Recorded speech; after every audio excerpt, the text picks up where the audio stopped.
Good morning student. आज हम 8th class की 3.5 का क्वेश्चन नंबर 6 करेंगे। क्वेश्चन नंबर 6 में पूछा है find the cube root of following number using prime factorisation. तो आपको क्यूब रूट फाइंड करना है और किसका इस्तेमाल करके करना है, प्राइम फैक्टराइजेशन करके। ठीक है, तो यूज़ करना है हमें प्राइम फैक्टराइजेशन का इसमें। तो find the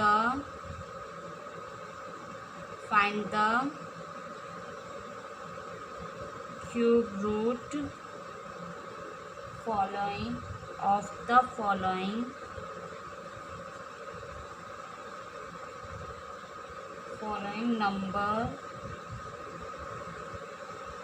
number by using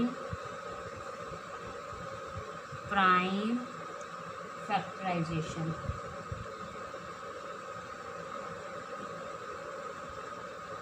okay, तो हमें किसका इस्तेमाल करना है, प्राइम फैक्टराइजेशन का यूज़ करके हमें क्यूब रूट फाइंड करना है।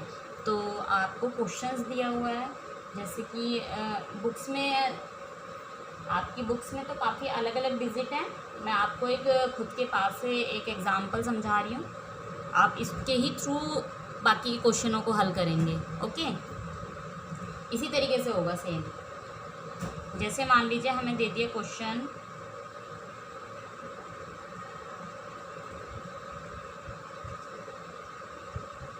ये है। अब इस तरीके से आपको क्वेश्चन दिया जाएगा, आपको इसका प्राइम फैक्टराइजेशन से यूज़ करके आपको क्यूब रूट फाइंड करना। तो कैसे करेंगे, इस साइड आप इसके फैक्टर करेंगे। सबसे पहले 2 1 6, तो 2 7 जा नहीं 2 10 जा 20, और एक इधर आ गया हमारा 2 8 जा 60, 2 5 जा 10 एंड 2 4 जा 8, 2 2 जा 4 एंड 2 7 जा 40, 3 9 जा 27, 3 3 जा 9 एंड 3 1 जा 3। अब आप देख सकते हैं ट्रिपल पेयर में बन गया ये हमारा, 3 पेयर्स बन गए हैं इसके। तो हम इनको तीनों को लिखेंगे, तो इनके 3 पेयर्स, 3 संख्याओं का पेयर बन गया है। तो हम इनको एक एक बार ही लिखेंगे। हम इस तरीके से लिख सकते हैं इसको 2 × 3, 2 × 3 लिखेंगे। और इन दोनों का आपस में क्या करेंगे, क्योंकि हमने एक 2 यहाँ से लिया और 3 यहाँ से लिया, क्योंकि ट्रिपल्ड का पेयर है ना, लेफ्ट आउट नहीं है इसमें। तो इन दोनों को मल्टीप्लाई करेंगे तो 2 3 जा कितना होगा, 6 होगा। 2 3 जा 6 हो जाएगा। तो 2 3 जा 6 होने के बाद हम क्या करेंगे, जो हमारा इस संख्या का क्यूब रूट था वो अब हमने फाइंड कर लिया। ओके, 216 का क्यूब रूट निकला हमारा 6, तो ये 6 ही आपका क्या होगा, आंसर होगा। उम्मीद है सभी बच्चों को समझ में आया होगा। जो आपकी एक्सरसाइज में क्वेश्चन दिए हो बिल्कुल सेम इसी तरीके से हल होगा। आप सभी बच्चे उन क्वेश्चनों को करेंगे।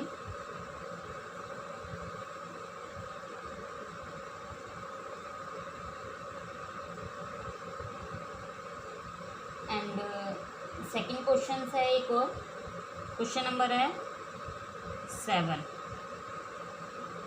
इसमें पूछा है find the value of following. हमें वैल्यू फाइंड करनी हुई है, कुछ आपको संख्या दे दी जाएगी। फाइंड द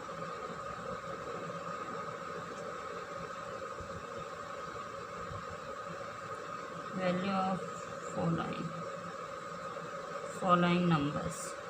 ओके, कुछ नंबर दिए जाएंगे, उनको फॉलो करके आपको फाइंड करनी है वैल्यू। तो आप वैल्यू कैसे फाइंड करेंगे, देखिए आपको क्वेश्चन दे दिया जाएगा कुछ इस तरीके से। मैं आपको पहले क्वेश्चन हल करा रही हूँ, क्वेश्चन नंबर 1, ठीक है, 7 का। तो इसमें पूछा है हमें फाइंड वैल्यू करनी है। तो क्वेश्चन में लिखा है √3 4 3 × 64। तो हमें इसको सॉल्व करना है। देखिए चलिए कैसे करते हैं। हम इन दोनों के सबसे पहले अलग अलग फैक्टर करेंगे। आपको रफ कॉपी में अलग से पहले आप फैक्टर कर लेंगे, जैसे 3 4 3। सबसे पहले हम इसका फैक्टर करेंगे 3 4 3 के फैक्टर करा तो ये हमारा कटेगा 7 से 7 4 जा 28 एंड 6 इधर प्लेस हो गया तो 63 हो गया ये। तो 7 9 जा 63 एंड 7 7 जा 49 एंड 7 1 जा 7। तो इसका फैक्टर्स ये निकला ट्रिपल्ट में 3 7 हो गए। ओके, अब हम दूसरे वाले का भी ऐसे निकालेंगे। दूसरा है 64, तो 64 के भी हम इसी तरीके से करेंगे। 2 से ही इसको कर सकते हैं। 2 3 जा 6, 2 2 जा 4, 2 1 जा 2 एंड 2 6 जा 12, 2 8 जा 16, 2 4 जा 8, 2 2 जा 4 एंड 2 1 जा 2। तो आप देख सकते हैं ये भी ट्रिपल्ट की फॉर्म में निकल के आ गया हमारा, कोई भी लेफ़्ट आउट नहीं है इसमें नंबर। तो अब हम इनका पेयर्स बनाएंगे। तो ये फर्स्ट वाले का निकला हमारा 7 एंड सेकंड वाले का जो निकला 7, सेकंड वाले का निकला हमारा 2 × 2, क्योंकि इनको हम 1 एक ही बार रखेंगे। 3 का पेयर बनाएंगे और एक ही बार 2 रखेंगे। इन तीनों का पेयर बना के एक बार 2 रखा, इन तीनों का पेयर बना के एक बार 2 रखा। अब हम इन दोनों का मल्टीप्लाई करेंगे तो ये हो जाएगा 2 2 जा 4। अब हम इस 4 की और इसकी आपस में क्या करेंगे, मल्टीप्लाई करेंगे। 7 × 4 तो कितना होगा 28। 7 × 4 कितना होगा 28 हो जाएगा। तो हमारा ये फाइंड रूट हो गया इसका, find cube root 343 × 64 equal to कितना निकला 28 आंसर। उम्मीद है सभी बच्चों को समझ में आया होगा। एक क्वेश्चन और हल करते हैं इसी तरीके का, इसी का क्वेश्चन है। आपको अपनी बुक से खुद से करने हैं। आपको कुछ इस तरीके से एक क्वेश्चन दे दिया जाएगा। ये मैं आपको एग्जाम्पल समझा रही हूँ, इस एग्जाम्पल के थ्रू ही आपको उस क्वेश्चन को हल करना है। इस तरीके से दिया जाएगा, इसमें भी हमें क्यूब रूट फाइंड करना है।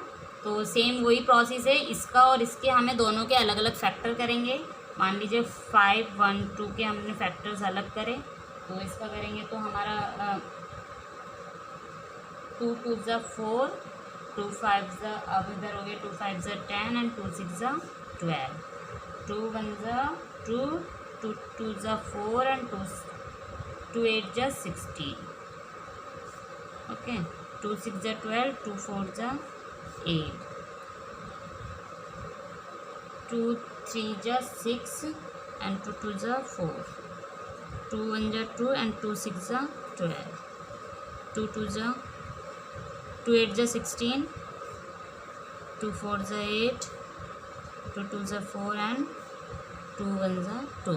तो आप देखेंगे इसमें 3 का पेयर बनाएंगे हम, 1 2 और 3। तो हमारे 3 पेयर बने, 1 2 एंड 3, 3 पेयर बन गए हमारे। ओके, तो अब हम क्या करेंगे, दूसरे वाले का भी ऐसे फैक्टर करेंगे 3 4 3, 3 4 3 इसका फैक्टर निकालेंगे। तो ये हमारा 7 4 जा 28 एंड 7 9 जा 63 और 7 7 जा 49 एंड 7 1 जा 7। तो आप देखेंगे इन तीनों का एक पेयर बन गया, इन तीनों का भी एक पेयर बन गया 7 का। तो हम फर्स्ट वाले का रखेंगे सबसे पहले। तो इसके 3 पेयर थे तो 3 बार 2 रखेंगे एंड सेकंड वाले के रखेंगे, कितने पेयर्स थे, एक ही पेयर है 7 का तो 7 रखेंगे।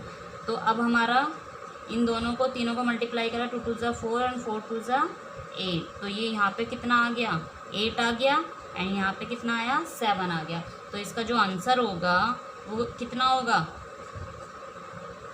5 1 2 3 4 3 का आंसर होगा 8/7, ये इसका आंसर होगा। ओके, उम्मीद है सभी बच्चों को समझ में आया होगा। आप सभी बच्चे खुद से इन दोनों क्वेश्चंस को हल करेंगे। आज की क्लास के लिए इतना ही। Thank you.